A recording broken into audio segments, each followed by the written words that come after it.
हे भगवान जी बामन हो जाइल चेंज कबले होई हमार लाइफ स्टाइल। चला हे भगवान जी बामन हो जाइल चेंज कब होई हमर लाइफ स्टाइल। अरे दिने में सपना मत देखो भाई। हे भगवान जी बामन हो जाइल चेंज कब होई हमर लाइफ स्टाइल। ब्यूटीफुल बेबी है हाथ में मोबाइल। हेलो के बोला था?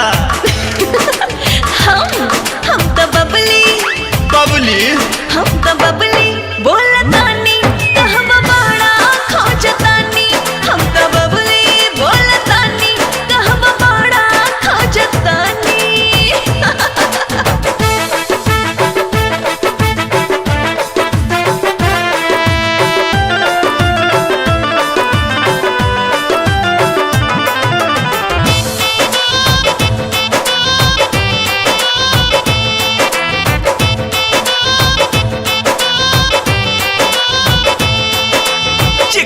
चिकनी गोरी बदनिया देखे में लगे स्मार्ट हो।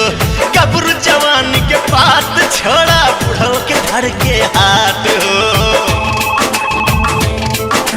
हेलो कहाँ बड़ा डाले अभी तक कैला ना? नंबर नोट करा 9565133622 समझ लो तू। हाय चिकनी गोरी बदनिया देखे में लगे स्मार्ट हो। गबरू जवान के बात छोड़ा बुढ़ो के धर के हाथ हो। हेलो के बोला था?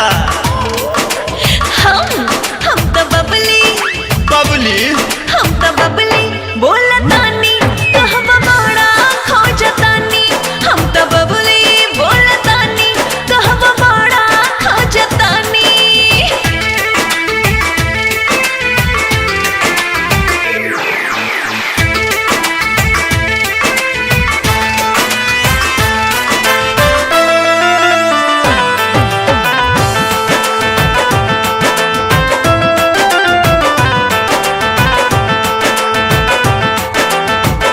करोड़पति मिले छोकरिया भगवान हमके गिफ्ट में।